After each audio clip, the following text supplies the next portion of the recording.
दोस्तों, आपने एक बेहद महत्वपूर्ण सवाल पूछा है।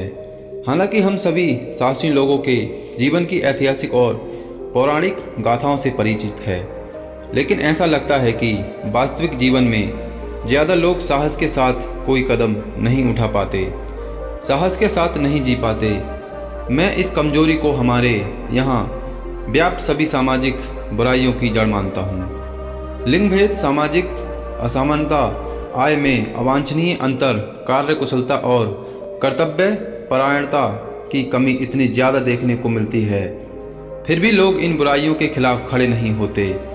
मैं सैद्धांतिक बातों का बोझ आपके ऊपर न लाद कर आपके साथ साहस की व्यावहारिक पहचान साझा करूंगा, जिनका मैंने विभिन्न परिस्थितियों से निपटने में पालन किया है। साहस की पहली और सबसे महत्वपूर्ण पहचान यह है कि डर का अनुभव होने के बावजूद व्यक्ति वह करता है जो उचित है। डर और साहस वास्तव में दो भाई हैं जो साथ रहते हैं। साहस का अर्थ डर का न होना बल्कि डर पर जीत हासिल करना है।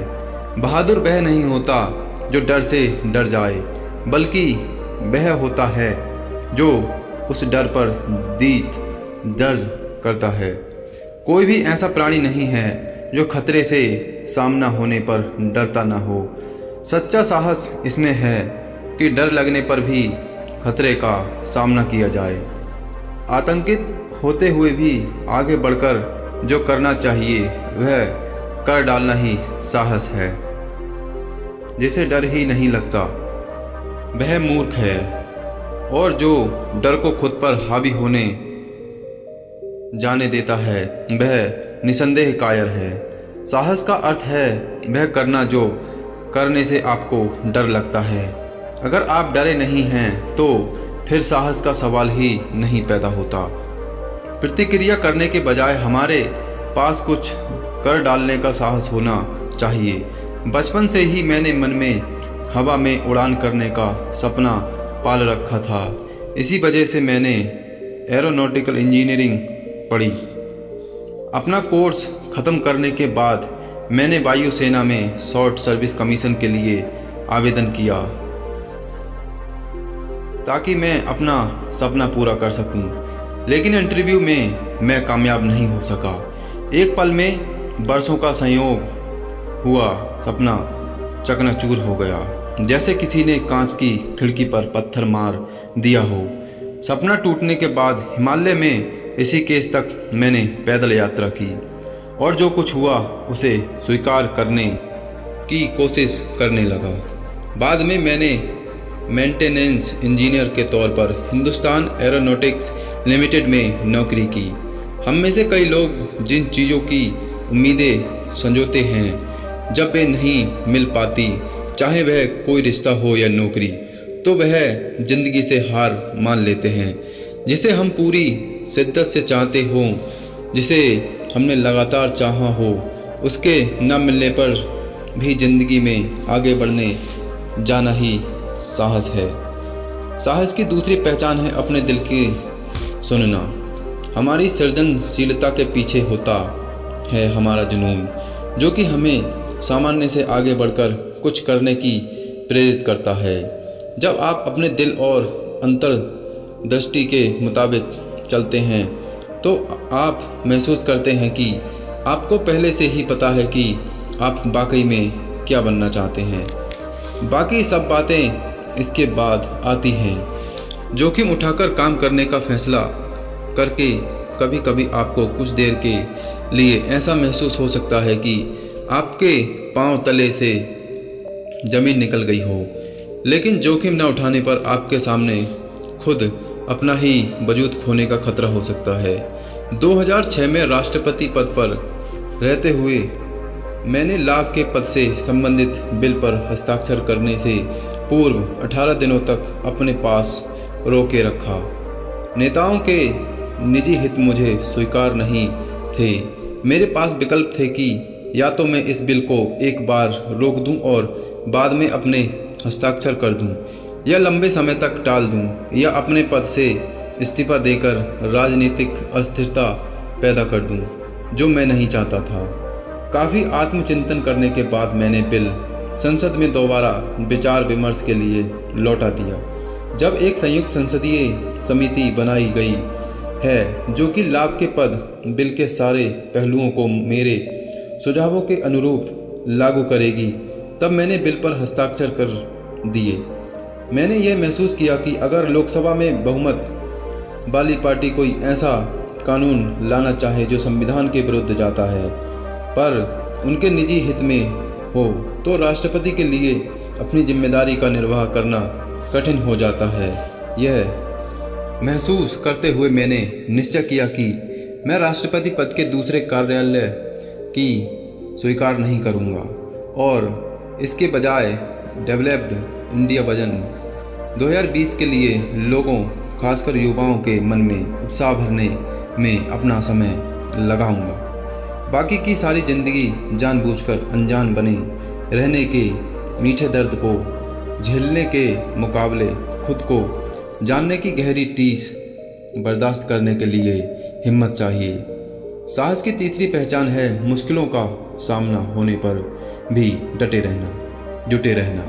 जब हम डर रहे होते हैं या जब खतरे से हमारा सामना होता है, हमें अपने आप को यह नहीं समझाना चाहिए कि कहीं कोई खतरा नहीं है, बल्कि अपना समय और ऊर्जा खतरे के बावजूद आगे बढ़ते रहने के लिए खुद को तैयार करने पर खर्च करनी चाहिए। जब मैं छोटा बच्चा था और रामेश्वर में रहता था, मुझे याद है कि एक बार बड़ा भारी तूफान आया और मेरे पिता की नाव लापता हो गई, जबकि वही उनके रोजगार का जरिया थी।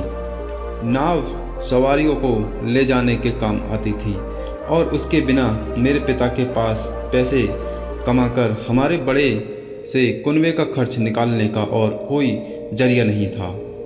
तब हमारे यहाँ अंग्रेज़ों का शासन था और ऐसी प्राकृतिक आपदाओं से राहत के लिए सरकारी सहायता की कोई अवधारणा ही नहीं थी। कोई मेरे पिता को कर्ज भी देने को तैयार नहीं था। तब मेरे पिता ने नई नाव बनाने का फैसला किया।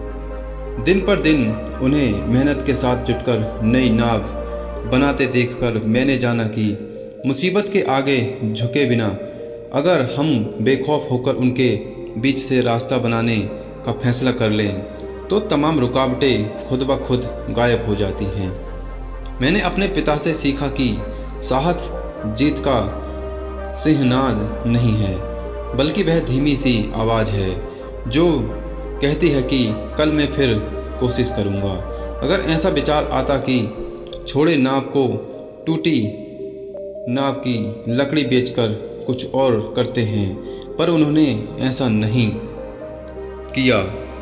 कई हफ्तों तक कड़ी मेहनत से काम करते करते अपनी नाव पूरी तरह खुद ही बना डाली। 1973 में मुझे भारत के पहले सैटेलाइट लॉन्च व्हीकल कार्यक्रम का प्रोजेक्ट डायरेक्टर नियुक्त किया गया। हमने उसे तैयार करने में 6 साल जमकर मेहनत की।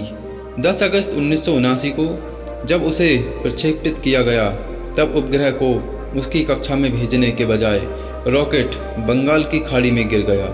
बरसों की कड़ी मेहनत और कोशिशों पर पानी फिर गया, लेकिन यह हादसा हमें गलतियों को सुधारने से नहीं रोक सका और आखिरकार 18 जुलाई 1980 को हमने रोहिणी उपग्रह को कक्षा में स्थापित करने में कामयाबी हासिल की।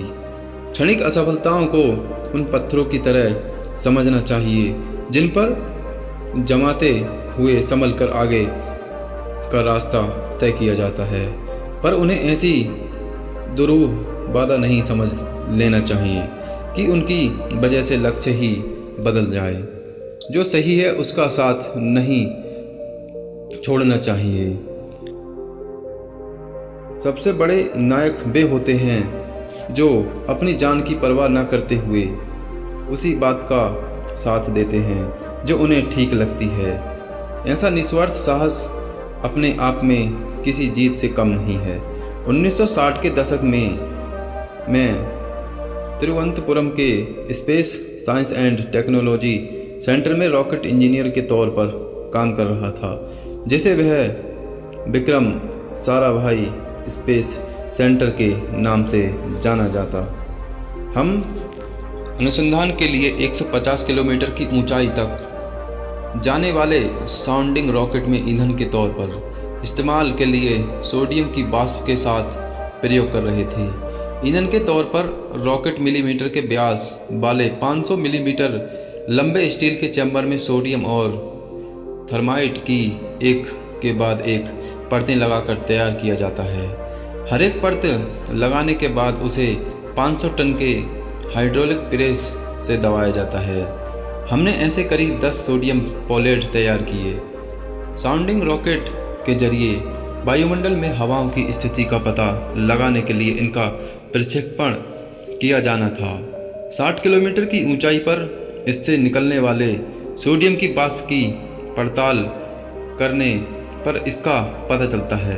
सोडियम पोलेट प्रयोगशाला के विशेष हर तरफ से अच्छी तरह बंद हो जाने वाले कमरे में, जिसका तापमान 25 डिग्री सेल्सियस और आर्द्रता 10% पर रखते हुए 11वां रॉकेट तैयार किया जा रहा था।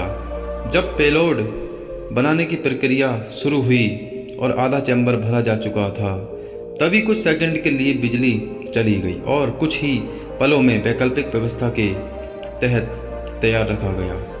जनरेटर चालू होने से पहले कुछ पल के लिए सब कुछ ठहर गया। उस समय में अपनी टीम के सदस्य भी सुधाकर के साथ था, क्योंकि सब कुछ ठीक ठाक ढंग से चल रहा था और कुल 15 मिनट की ईंधन भरने की प्रक्रिया बाकी थी। इसलिए मैंने प्रयोगशाला के कंट्रोल रूम में जाने का फैसला किया। जैसे ही मैं ईंधन भरने वाले सील बंद कमरे से बाहर निकला, मुझे जोरदार धमाका सुनाई दिया। मैंने पीछे मुड़कर कमरे की ओर देखा तो मुझे लपटें दिखाई दी। पहली बार हम सब सोडियम की आगे यानी कि आग की प्रचंडता की गवाह बने थे। क्योंकि सोडियम सील बंद कमरे में था, इसलिए उसकी आग से बच निकलने के लिए कमरे की कांच की खिड़की ही एकमात्र रास्ता थी। सुधाकर ने कांच की खिड़की तोड़कर रास्ता बनाया और अपने साथ काम कर रहे तीनों सहकर्मियों को बाहर धकेल दिया और उनके बाद खुद बाहर कूद गए। सुधाकर ने अपनी सुरक्षा की परवाह किए बिना वह किया जो अपने सहकर्मियों की जान बचाने के लिए करना जरूरी था। साहस की 5वीं पहचान है, दुनिया को युवाओं वाले गुण चाहिए। यौवन यानी जीवन का कालखंड विशेष नहीं, बल्कि वैसा मन स्थिति, कड़क इच्छा शक्ति, कल्पनाशीलता की खूबी डर के मुकाबले साहस की प्रधानता, आराम की जिंदगी से बढ़कर जोखिम उठाने की भूख। जितना साहस होता है उसी के अनुपात में जिंदगी सिकुड़ती या फैलती है। अगर मैं रामेश्वर में घर के सुरक्षा के माहौल को छोड़कर कॉलेज की पढ़ाई के लिए तिरुचिरापल्ली और उसके बाद चेन्नई में इंजीनियरिंग पढ़ने नहीं गया होता और फिर तमिलनाडु को छोड़ काम करने के लिए उत्तर प्रदेश, कर्नाटक और केरल नहीं गया होता, तो मेरी कहानी भी वैसी नहीं बनती जैसी बन पड़ रही है और आज मैं इसे आपके साथ साझा नहीं कर रहा होता। आखिर में गरिमा और आस्था के साथ कष्ट झेलना ही साहस है। साहसी व्यक्ति के अंदर ही आस्था होती है। साहसी व्यक्ति ही गरिमा और सभ्यता के साथ जीवन की दुर्घटनाओं को बर्दाश्त करते हुए हालात का पूरा फायदा उठाता है। साहस दूसरी तमाम अच्छाइयों से ज़्यादा महत्वपूर्ण है, क्योंकि बिना साहस के आप दूसरी अच्छाइयों पर लगातार अमल नहीं कर सकते। आप किसी भी अच्छाई पर यदा कदा अमल कर सकते हैं, लेकिन साहस के बिना लगातार कुछ भी नहीं कर सकते। एक बार मैंने अपने दोस्त नेल्सन मंडेला से पूछा, वह कौन सी चीज़ थी जिसने उन 27 सालों के दौरान आपके अंदर जीने की ललक बनाए रखी जो आपने कैद खाने में बिताए। वह बोले, कलाम। मैंने जाना कि साहस डर की गैर मौजूदगी नहीं है, बल्कि उस पर दर्ज की गई जीत है। निडर, आपके सवाल कहाँ हैं? साहस का जवाब है निसंदेह, साहस आपके दिल में है, साहस आपके चरित्र में है। एक राष्ट्र के तौर पर हमारे लिए यह बहुत ज़रूरी है कि हम सही किस्म के नेताओं को चुनें और जो कुछ बुरा हो रहा है और अपने चारों ओर हम जो अन्याय होते देखते हैं उसके खिलाफ आवाज़ उठाएं।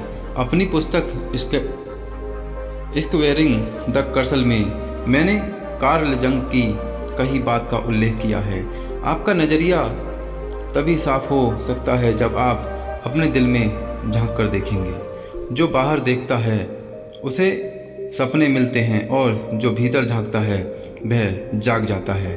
बुरे से बुरे समय में बेहतर ज़िंदगी का सपना देखना और बेहद निराशाजनक स्थितियों में भी अपने अंदर छुपी संभावनाओं के प्रति जागरूक हो जाना साहस है। तो दोस्तों, ये साहस भरी कहानी आपको कैसी लगी हमें कमेंट बॉक्स के माध्यम से अवश्य बताएं। और दोस्तों, अच्छी लगी हो तो लाइक और शेयर ज़रूर करें।